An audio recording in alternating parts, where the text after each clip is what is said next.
호랑이 굴입니다. 누군가가 한 얘기인 것 같죠? 지금 쌍따옴표가 붙었습니다.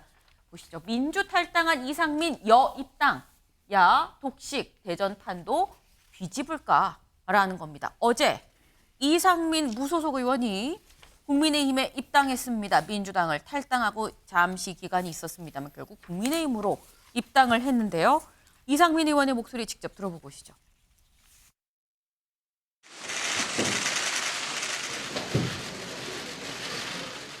네, 이상민 의원님께서는 오늘 하고 오신 인사에 따라 이상민 의원님의 고뇌와 용기를 존경합니다. 지금의 민주당이 개딸 전체주의가 주류가 되어버렸고 그것을 막기 위해서 용기를 내주셨다고 생각합니다. 우리 집권 여당의 그 비대위의 그 자리에 앉게 돼서 개인적으로는 영광입니다. 호랑이 잡으러 호랑이 굴에 들어온다. 다부진 생각으로 입당을 하게 되었습니다. 윤석열 정부가 성공하고 그 이후 정권 재창출이 될 수 있도록 원내 일당이 돼야 되지 않겠습니까? 노력을 해서 총선 승리의 역할을 조금이라도 평가를 받고 싶습니다. 네, 이상민 의원 호랑이 굴을 얘기를 했습니다. 여길 좀 같이 볼까요? 오늘 만평이 있었습니다. 호랑이를 잡으러 호랑이 굴에 들어온다는 생각으로 제가 입당을 했습니다라고 이상민 의원이 얘기를 하고 있죠. 근데 옆에서 수근수근해요. 뭐라고 수근수근하느냐? 근데 누가 호랑인겨? 네, 우리 민주? 그럼 이상민은 포수야? 어떻게 된 거야? 라는 얘기인 거죠. 최요한 의원님 지금 약간 웃음이 나서 웃으셨는데 예. 호랑이는 누굽니까? 그러니까 이상민 의원이 실언을 한 것 같아요. 네. 사실 이 호랑이 이야기는 예전에 3당 합당 당시에 YS 그러니까 김영삼 전 대통령이 민자당 창당하게 될 때 호랑이를 잡으러 호랑이 굴에 들어가야 한다라고 이야기를 하셨고 사실은 누가 호랑이를 그 안에 들어가 잡습니까? 잡아먹히지. 밖에 기다리고 있다 탁 낚아채야 되는 거죠. 그런데 이거는 실언이라는 생각이 들어요. 네. 왜냐면 그때 생각이 정치권에 오래 있었던 당직자라는 이름을 보면 당연히 그 생각이 날 수밖에 없거든요. 아, 저 사람이 우리를 잡으러 들어왔어? 그럼 저 사람이 뭐 자객으로 들어온 거야? 이런 생각까지 할 수 있기 때문에 이건 분명히 실언인데 이렇게 실언까지 나올 수밖에 없는 배경은 과연 자력으로 대전 유성구 을에서 5선까지 했는가 아니면 그 배경이 민주당이기 때문에 당선이 가능했는가 여기에 대해서는 평가가 대단히 많습니다. 근데 이 상황에서 굳이 입당을 하려고 하니까 이런 실언까지 나온 것이 아닌가라고 저는 개인적으로 생각합니다. 네, 윤영걸 대표님. 네. 지금 실언이다라고 말씀을 하셨거든요. 어떻게 보세요? 호랑이 누굽니까? 뭐 이상민 의원이 원래 농담을 좀 많이 합니다. 네. 재밌게 말하려고 뭐 호랑이 잡으러 호랑이 굴에 온다는 생각으로 다부진 생각으로 왔다는 걸 강조하기 위해서인데 일설에 의하면은 뭐 호랑이가 뭐 대통령이라는 말도 있어서 좀 많이 좀 웃고 그랬는데 네. 저는 뭐 그건 본인의 유머를 좋아하기 때문에 그런 뜻이 아닌가 뭐 이렇게 생각이 돼요. 이상민 의원의 그 국민의힘 입당한 거는 네. 그 견리 사의냐 이익을 봤을 때 의의를 보고 우리나라 민주정치 발전을 위해서 온 거냐 아니면 본인이 5선 의원인데 5선에서 6선으로 가서 국회의장까지 노리는 사익 추구냐 여기에 대해서 국민들이 유권자들이 판단할 거로 보입니다만은 저는 뭐 사쿠라라고 하는 거는 좀 지나치다. 우리나라는 사쿠라가 굉장히 일본 말로 사쿠라가 벚꽃이라 화려한 거거든요. 우리는 변절자를 뜻하는데 이상민 의원을 변절자로 보기는 좀 지나치다. 왜냐하면 그동안에 계속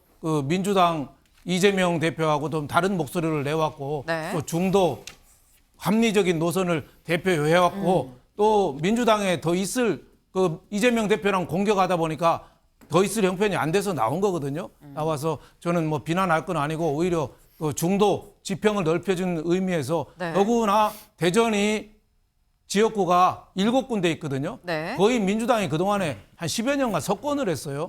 국민의힘이 초토화가 됐어요. 그래서 국민의힘이 이번 총선에서 중원을 공략하는데 옛날에 고려 태조 왕건이 나주를 지배함으로써 후백제를 뒤에서 공격한 것처럼 네. 이상민 의원의 유성을 하나를 바꾼 게 중원 공략에 굉장한 포인트가 될 수 있겠다. 뭐 저는 이래서 의미는 상당히 크다 이렇게 봅니다. 다만 이제 이상민 의원이 지역구민 생각으로 봐서는 네. 언제는 국민의 힘으로 왔다가 언제는 민주당으로 왔다 갔다 하고 또 선거운동원도 바뀌고 하니까 네. 거기에 대해서 왜 당을 옮겼는지 좀 설명이 좀 더 필요하지 않느냐. 비대위원장 만나고 이틀 만에 왔거든요. 여기에 대해서 왜 와게 됐는지, 그리고 과거에 김건희 특검법도 공동 발의했거든요. 그런 면에서도 분명하게 좀 설명을 좀 해야 된다. 뭐 이런 생각이 듭니다.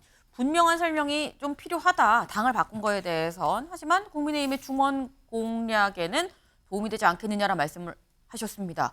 그럼 지금 현재 대전 지역의 여야 어떻게 지금 지분 구조가 돼 있는지를 좀 같이 보겠습니다. 여기를 볼까요? 네. 지금 대전광역시 최근 총선 결과입니다. 19, 20, 21대가 지금 나와 있는데요. 빨간색은 국민의힘, 파란색은 민주당이죠. 그럼 지금 보면 19대, 20대는 그래도 3석씩 국힘이 갖고 가고 이제 이 민주당이 3석, 4석 갖고 있었는데 21대는 0입니다. 그리고 파란색으로 7개, 민주당이 7석을 다 갖고 갔다라는 겁니다. 근데 이게 지금 이상민 의원이 하나가 들어와서 그 충청권 판세에 도움이 되느냐라는 건데 이동석 의원님. 네, 충청권 판세에 도움이 된다고 보십니까? 저는 충분히 충분히 된다. 네, 충분히 도움이 된다. 이런 말씀드리겠습니다. 네. 지금 7석, 그러니까 국민의힘 입장에서는 한 석도 가져오지 못한 것이거든요. 네. 근데 이제 한 석을 건졌으니까 어느 정도 국민의힘 입장에서는 그 바람에 동력을 이끌 수 있는 그런 매개체로 대전, 충청권을 한번 이렇게 좌지우지할 수 있는 인물이 나타났다. 그렇게 말씀을 드리겠습니다. 다만 한 가지 말씀드리고 싶은 것은 네. 이상민 의원께서 지금 결국에는 혼자의 개인적 이익을 위해서 국민의힘에 입당을 했느냐 그거예요. 결국에는 육선을 바라보는 국회의장을 이렇게 보려는 네. 그런 의도에서 왔다면 본인의 의지와 말고는 국민께서 평가를 내려주실 거라고 봐요. 그렇기 때문에 지금 뭐 한동훈 위원장께서 모든 것을 내려놨듯 저 이상민 의원께서도 국회의장이 목표가 아니다. 이런 것들을 충분히 국민께 설명하는 그런 과정이 필요하지 않나 그런 말씀을 드리겠습니다. 아, 이상민 의원이 한동훈 위원장이 불출마를 선언한 것처럼 총선 전에 국회의장 안 할 겁니다라고 미리 선언하는 것도 좀 필요하다라는 말씀을 지금 하셨어요. 네. 근데 일단 지금 저희가 얘기를 하는 건 입당한 국민의힘 입장에서의 지금 상황을 본 거죠. 이게 실제 국민의힘에 도움이 될 것이냐라는 건데 민주당 입장은 좀 다를 수 있습니다. 민주당 입장 관련해서 만평이 있었는데요. 같이 볼까요? 이겁니다. 네. 수박 탈출. 수박이 뿅 나와서 국민의힘으로 갔다라는 거예요. 이 수박 한 조각이 이상민 의원이다라는 거죠. 지금 그동안 당과 맞지 않는 사람이 수박으로 불렸던 사람이 지금 국힘으로 갔다라는 건데 관련 다음 기사까지 좀 보겠습니다. 국힘 입당 이상민의 민주 더러운 수작이다라고는 이런 얘기까지도 지금 나왔습니다. 네, 이 얘기 민주당 얘기를 직접 들어보고 얘기 이어가 보시죠. 국민의힘이 지금 뭐 이준석 대표 같은 경우에 굉장히 비합법적 수단, 비정상적인 수단으로 대표 자리에서 물러나게 했고 헌정사상 초유로 패북으로 여당 대표가 사임을 하는 그런 사건이 있었죠. 그런 당에 입당하면서 그동안 그 이상민 의원 자신이 했던 말들을 좀 돌아보셔야 된다고 생각하고요. 뭐 국민들이 이런 배신과 언어 도단 그리고 그 야합의 정치 행태에 대해서는 엄중한 심판이 있을 것이라고 생각합니다.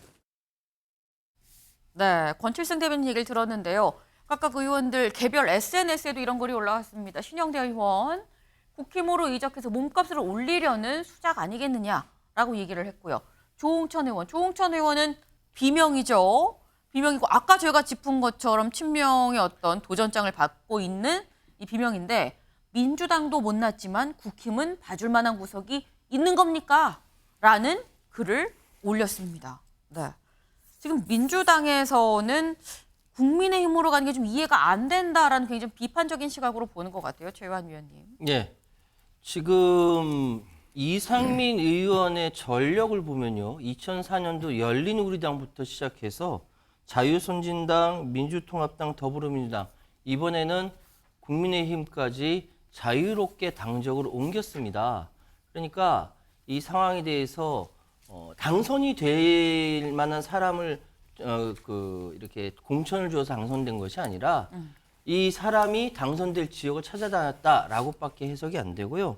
그러니까 민주당 입장에서는 당연히 반발하는 목소리가 나올 수밖에 없고 조응천 의원은 현재 민주당 의원이긴 하지만 원칙과 상식으로 탈당할 사람이기 때문에 저런 이야기 충분히 할 수 있습니다. 왜 국힘을 가느냐? 국힘은 나을 것이 있느냐? 차라리 우리 원칙과 상식과 같이 하는 것이 낫지 않겠느냐라는 차원에서 얘기할 수 있기 때문에 저런 이야기 나온 것이고요. 어쨌든 6선 국회의장 전 안 하겠다라고 얘기는 못할 거라고 보고요. 일단 원하는 뜻이 어디까지 갈들는지 모르겠으나 이렇게 해서 정치 승리하는 것이 과연 올바른 것인가? 국민들이 야당으로 뽑아줬는데 또다시 이 여당으로 품에 안긴다. 바른 것인가에 대해서 전 질문하고 싶습니다. 네, 지금 이걸 당적을 여러 번 옮겼다라는 지적을 하셨어요. 그래서 당을 옮기면서 그래서 당선은 5선까지 된 거지 개인이 이 훌륭해서 된 게 아니지 않느냐라는 말씀을 하셨는데 그랬던 한편에 신장현 의원님. 네.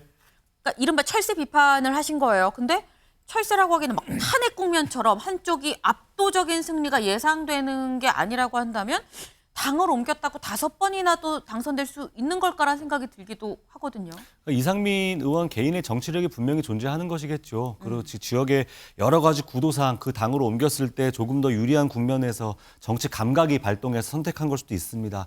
하지만 제가 가장 좀 안타깝고 또 화도 나는 것은요.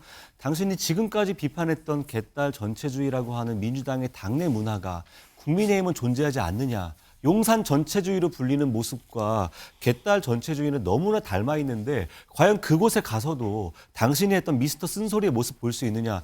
안타까웠던 건 어제 한 언론의 인터뷰였습니다. 김건희 여사 특검에 대해서 계속 주장하실 것입니까? 그 당시 의원님께서 공동 발의안 이름 올리셨습니다. 그랬더니 이건 받고 싶지 않은 질문이라는 말을 했습니다. 뭡니까?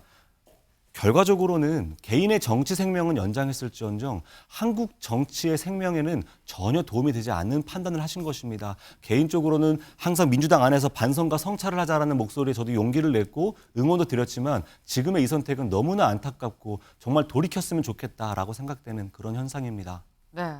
지금 사실 최현 의원님, 신정현 의원님이 다 좀 비판적인 입장으로 말씀드렸는데 이동석 의원님, 이상민 의원의 입당 어떻게 보십니까? 지금 결국에는 이상민 의원의 스탠스가 그동안 이재명 대표 체제는 변해야 된다. 이거를 수개월간 말했어요. 그런데 지금 바뀌지 않았단 말이죠. 결국에는 본인의 입장에선 다른 곳으로 가야겠다는 판단을 내린 것으로 보고요. 결국에는 이상민 의원이 옴으로써 국민의힘이 더욱더 건전한 정당, 목소리를 낼 수 있는 정당으로 된다면 국민님께서 결국 화합해 주실 거라 저는 믿고요. 이상민 의원이 앞으로 어떤 행보를 해가며 결국에는 총선에 임하는지, 결국에 그러니까 충청권 권역을 대표하는 주자로서 어떤 행보를 할지는 국민들께서 평가해 주실 거다. 그런 말씀드리겠습니다. 네. 결국 선거는 사실 국민의 평가이겠죠. 네. 그렇다고 하면은 다음 기사도 좀 이어서 보겠습니다. 네, 다음 기사. 네. 아까 나온 지적인 것 같아요. 네. 이 한 두 번이 어렵지. 철새를 좀 지적하는 이런 만평이었는데요.